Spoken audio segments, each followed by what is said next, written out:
What's up, everybody? We are in 2026, and if you haven't figured it out yet, we live in a narcissistic society. Think about that for a moment. Even if you don't consider yourself a narcissist, we're surrounded by systems and platforms that constantly center the self. One of the clearest expressions of that is the selfie.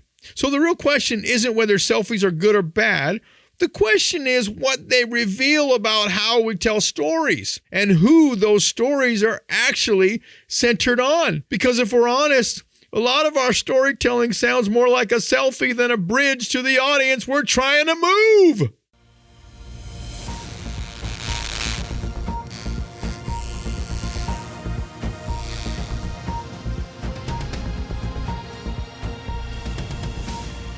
Okay, today's episode isn't about social media etiquette or telling people what they should or shouldn't post. I hate the word should because it's very judgmental. So this is not what it's about. It's about awareness. You see, we live in a culture that rewards self-focus. Over time, that shapes how we communicate, even when our intentions are good. This is the whole purpose of Boom Video. Boom Video comes in, the company that I run, and my producer, Brandon. We come in from a different perspective, hear your story, take out all the narcissistic qualities to it, and make it about the audience. The danger, without using a third-party resource, isn't that we all become narcissists. The danger is that narcissism becomes the default orientation of our storytelling simply because we're in a narcissistic society. Our stories slowly become centered on us, and then we wonder why the audience doesn't move. Now, think about what a selfie actually is. And when I go to high schools, it's fun because I will ask the students, what is the purpose of a selfie? At its core, a selfie is a way of framing a moment through yourself. And that's what people say. I'm capturing the memories of the experience. Well, fantastic. Why do you share it then? Early on, selfies were more about presence than performance. Cultural moments like Thelma and Louise weren't about branding themselves. They were about capturing an experience and saying, this mattered to us. The reason I bring up Thelma and Louise, they were the first, according to the people that tracks this thing, they were the first to do a selfie. Do you all remember the movie Thelma and Louise? Great movie. Over time, selfies have shifted. The focus moved from the moment they were involved in to the individual inside the frame. Ooh, look at me. That same shift shows up in storytelling. We start with ourselves, our experience, our insight, and then hope the audience finds a way in. That's the foundation of this episode. Not that selfies are wrong, although I don't know if they're right, but that they reveal how easily stories become self-centered, even without intention. I watch a lot of podcasts, and that podcast host is in a groove, and he's spitting fire or she's spitting fire, and they're moving right along, and all of a sudden, whoop, we have a side transition where they do a promo. Well, I'm going to do the same thing. If you're a business owner and you feel like your message should be landing better than it is, there's a good chance the issue is not your offer. It's the way you're telling your story, especially on video. And through Boom Video, my team and I help businesses turn their message into clear, story-driven videos that actually connects with their target audience. We work in Vegas, headquartered in Henderson, actually, East Henderson, but it's the Vegas Valley. And we go to Phoenix, we go to Seattle, we go to SoCal. If that's you, if you have a business in any of those areas, and this topic resonates with you, then please reach out. I would love to get to know you better. I would love to get to know your story better, and let's see if we can work together. I tell you what, instead of me explaining this, let's actually do something fun in real time. Do you want to do something fun in real time? So I got my phone. Let's go to ChatGPT. Hello, Miss ChatGPT. How are you today? Hey there. I'm doing great and happy to chat with you. I hope you're having a good day too. I'm having a great day. I'm actually doing a podcast. I'm filming a podcast, and we're talking about narcissism coming into storytelling. And I wanted to get your, not opinion, but I wanted to get your answer on the Harvard study that linked narcissism and selfies. Absolutely. That sounds like a really interesting podcast topic. So, the Harvard study you're referring to basically found a correlation between frequent selfie taking and certain narcissistic traits. In other words, people who took a lot of selfies tended to score a bit higher on measures of narcissism. It's not a black and white selfies equal narcissism conclusion, but the study did suggest there's a relationship there. So, if you're talking about how storytelling might be influenced by that, there's definitely some science behind it. Let me know if you need any more details on that. Well, I'm curious, how do you answer the question, what is the purpose of a selfie? Oh, that's a fun question. I mean, the purpose of a selfie can vary so much depending on the person. For some people, it's just a way to capture a moment and share a little snapshot of how they're feeling or what they're doing. For others, it's a bit of self-expression or a confidence boost or just a way to connect with friends on social media. So there's no one-size-fits-all answer. But at the heart of it, a selfie is often just a little personal story or a way to say, hey, this is me right now. What do you mean by confidence? Yeah, so when I say a selfie can be a bit of a confidence boost, I just mean that for some people, taking a selfie and sharing it is a little way of feeling good about themselves. You know, like capturing a photo where they feel like, hey, I look good today, or I'm proud of what I'm doing. Yeah. It can just be a small boost of self-esteem or a way to feel a little more confident in how they present themselves to the world.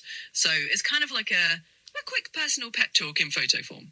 Well, that brings up a couple of questions. One, that feels very narcissistic. And two, what if people are saying negative things about the selfie? Yeah, I totally get where you're coming from. It's a really interesting line to walk. I think it's fair to say that there's a fine balance. For some people, taking a selfie can be just a little moment of self-affirmation. And that doesn't necessarily have to be narcissistic in a bad way. It's more like a little bit of self-love.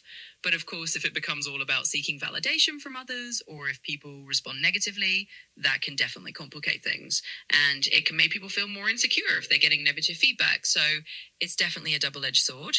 But I think it all just depends on the intention behind it and how people handle the feedback they get. And last question, thank you very much. You've been so insightful. Why was Harvard doing the study? Like, what prompted Harvard to even be curious about making the connection? Oh, absolutely. And I'm glad to help. So the reason Harvard, or really any researchers, might dive into a study like that is just out of a curiosity about how our digital behaviors relate to our personalities and self-perception. You know, we live in this age where social media and selfies are such a big part of everyday life, and researchers are just trying to understand what that says about us as people. So Harvard was likely just interested in exploring the psychological side of why we do what we do online and how that might connect to traits like narcissism. Yeah, I think it connects very well. Yeah, I think so too. It's always interesting to see how those dots connect, and it sounds like you're going to have a pretty fascinating podcast conversation around it. So have fun with it. I already have. Thank you. What's up, my movers? Hey, remember, I'm just getting back to podcasting. It's been a few years, and over those few years, I've noticed everyone says this thing right in the middle of their podcast to like, comment, and smash that subscribe button. So if you like this video, do me a solid and hit the notification bell so you will never miss a future update. Now let's get back to it. But as you can see, there was very smart people at Harvard, I'm assuming they're smart, kind of taking the selfie versus narcissistic tendencies and coming to kind of a correlation. So what that moment highlights is something important. We're not talking about pathology. We're talking about conditioning. We live in a culture that constantly trains us to start with ourselves, to frame experiences through our own image, our own takeaways, our own outcomes. And that way of thinking doesn't stay confined to social media, unfortunately. It leaks into how we tell stories, even when we're trying to help someone, lead someone, or move a room. The story quietly defaults back to us. What I experienced, what I learned, what worked for me, what I think you should do. And at that point, the audience isn't the story.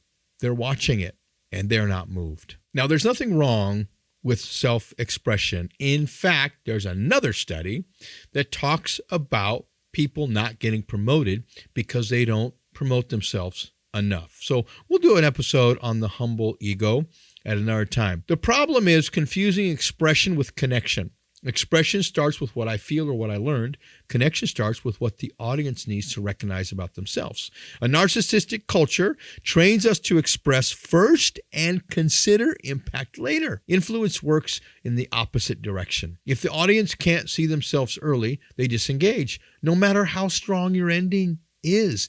This is why so many stories sound impressive, but fail to move people. They're honest, but they're inward facing. A selfie always answers the same question, whether we realize it or not. It answers this question: look at me. That's not inherently bad. It becomes a problem when storytelling does the same thing unintentionally. When the story centers on you, the audience becomes a spectator. When the story centers on the audience, you become a guide. And that shift doesn't require removing yourself from the story. It requires repositioning yourself so the audience understands why your experience matters to them. So some people will ask me, they'll hear me talk about this, and they'll ask me, they'll say, well, then what am I supposed to do? It's a very simple exercise. One, you can unplug a little bit from digital. That's one. Two, put yourself in their shoes. Think about what they may be going through. And finally, three, always give your audience the benefit of the doubt. Maybe they're really not talking about you because they're not thinking about you. And here's a question to think about the next time you tell a story. If you removed yourself from the center of it, would the audience still know why it matters? And if not, what needs to shift so they can see themselves inside of it? That question isn't about minimizing your experience. It's about making it useful. My final thought. Narcissism rarely shows up as arrogance. Most of the time, it shows up as misalignment. We tell stories about ourselves and wonder why the audience doesn't move. You should ask the audience what they think on this topic. The selfie? The selfie, yeah. Because Why? I feel like it's a blurred line of coming to being a narcissist and just capturing a moment in a person's life. All right. So my producer, Mr. Brandon, wants me to find out from you all, what do you think about selfie, about narcissism? Comment below. We would love to have a follow-up episode, right? And if this episode helped you see storytelling differently, please subscribe so you don't miss what's next. We moving!